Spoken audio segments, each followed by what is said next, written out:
你好，我是 Alex 阿力。我们今天呢来聊一下以下3个方面的内容啊。那么第一就是美国非农数据显示啊，美国的经济向好，然而呢却利空这个资本市场。我们结合一下下周即将要公布的 CPI 的数据看一下这个经济大环境还能作出来这个什么妖来啊。第二呢就是币安跨链呢被盗7.5亿美元啊，熊市接二连三的出现骗局、黑客盗币的现象。那么普通小散韭菜们该怎么保护自己的资金？那么第三呢就是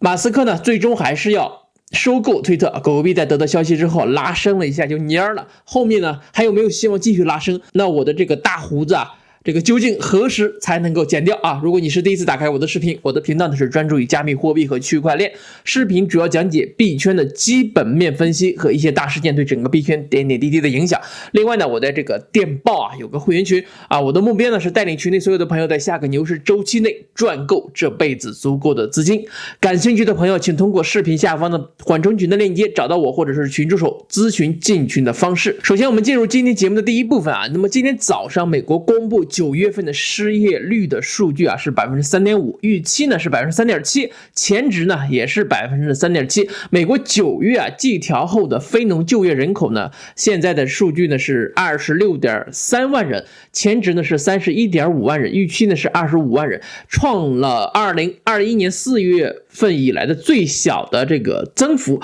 与此同时联邦基金利率显示11月份美联储加息75个基点的可能性呢是 92%， 高于9月非农就业报告公布之前的 85.5%。 很多朋友问了为什么经济数据变好了，美股比特币反而跌了呢？这是因为这个经济方面并没有出现因为加息而带来的这种失业率的激增，反而是下降，恰恰呢是给了美联储继续加息下去的动力呢和这个勇气因为是通货膨胀呢还没有降到他们想要的 2% 以内，经济数据好呢，说明加息带来的不良影响并不大，所以呢美联储的这个鹰派的声音呢就会增加。我们前面也提到了11月份加息75个基点的概率呢是 92%， 2022年年内呢还有125个基点的任务，所以12月份的那一次加息呢就是50个基点了。那么咱们频道的朋友都知道只要是有加息的影响，资本市场呢就不会好过所以我们今天就看到了美股跌，比特币跌，美元指数上涨我们看到美元指数前2天竟然达到了114简直就是丧心病狂了我在9月21号的这个视频中提到过，这一届的美联储会表现的不给民主党面子，即便呢是10月份的中期选举，美联储依然是非常的鹰派，坚决不停止加息的步伐，让市场彻底对中期选举来自执政党方面的压力呢表示失望另外呢，来自俄乌战争方面的这个互扔核武器的传闻呢也是越来越响亮不管怎么样，战争呢还在继续，如果是真的是扔核武器的话，那么3战呢就在眼前了。那么也请大家都做好这个末日的准备吧，如果真的发生这样的事情希望这个地球呢不要发生这种核战争。那下周3呢就是美国9月份 CPI 数据公布的这个时间窗口了再怎么坏的数据我认为也坏不过前几个月了宏观大环境呢对比特币的影响力呢会慢慢的减弱，慢慢的变弱因为比特币已经接近底部了。另外 FTX 创始人 FBF 在接受 Lauren Shin 的采访时表示当前加密市场呢处于观望期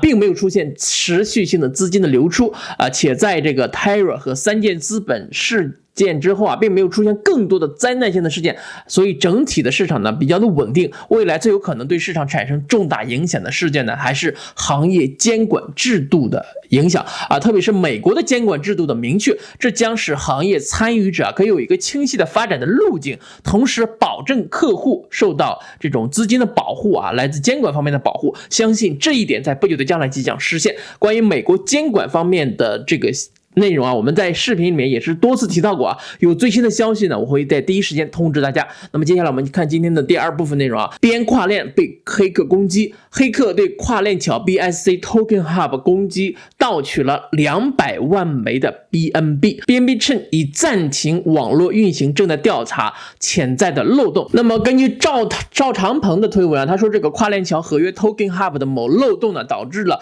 出现额外的 BNB， 问题已经得到控制资金是是安全的，将相应的提供进一步的更新。根据派顿的监测， BNB Chain 攻击者已经将约8950万美元的道具资金转入了其他的链啊。那么截止到目前为止啊，大约有价值7.5亿美元的这个 BNB 这个币啊被盗了出来。那么币安创始人赵长鹏对外表示啊，他们目前的估计的损失呢约为1亿美元。巴安斯智能链因担心潜在的漏洞而暂停 BNB 代币的这个下跌，非常的魔幻。推特上有网友说，记得去年 BSC 上的这个 Qubit 被盗的是近亿资金的 BNB 和 USD 等待跨链，黑客等了2天，受害者们呢反复苦苦哀求币安冻结黑客的地址，币安呢义正言辞的答复 BSC 是去中心化的，结果是被害者眼睁睁的看着自己的资金一笔笔被从容的从跨链上转出。那么今天同样的事情发生了，也是近亿资金，只因是币安自家的那几分钟之内就可以让所有的节点叫停啊。其实被盗的事情经常出现，这也反映出来了很多公链呢是非常不安全的，尤其是这种中心化的公链啊。那别人的资金出问题的时候，他们声称是去中心化的，那么自己家的资金出问题的时候可以随时关机，这说明了什么？说明他们还是中心化的，大家都应该明白这个道理啊。值得大家注意的是目前这个世界上真正的去中心化的无主货币只有比特币和狗狗币。另外呢，最近也经常出现这个很多钱包被盗的事情大家都可以去看我之前出的一期币圈生存指南的这个事情另外提醒大家一下，目前杂七杂八的不认识的这种不知名的交易所就不要再去注册了因为跑路的概率呢非常大接下来我们进入今天的第3部分马斯克表示继续将以54美元每股的价格呢收购推特。有关马斯克收购推特对狗狗币意味着什么讨论，我们在今年的4月份就讲过了。这里面潜在的利好呢，就是收购之后的推特呢会支持狗狗币打赏博主那这对狗狗币是一个非常大的利好。所以消息出来之后狗狗币冲了一波，但是目前呢还是没有到这个熊市的中后期那狗狗币还没有出现底部稳定的这种情况因为比特币并没有出现底部稳定，所以大家在这个阶段就不要幻想着狗狗币会起飞了还是那句话目前狗狗币是要看比特币脸色的。我前2天呢在社区也做了一个投票，有关这个我的胡子的去留的问题，大家可以看一下目前的这个投票的情况绝大部分的朋友是支持我继续留胡子的没有问题的那下一轮牛市来临的时候，只要狗狗币到了1美元呢，我会直播给大家剪胡子那手里有狗狗币被套牢的朋友，目前的阶段呢是不要乱动你手里面的币目前喊单狗狗币的人呢非蠢即坏尤其是这个中文币圈里面的这种大佬他们就是想要骗你们在高位去接盘不要轻易掉进他们的圈套想要避免被这帮人骗被这帮人割呢，就一定要去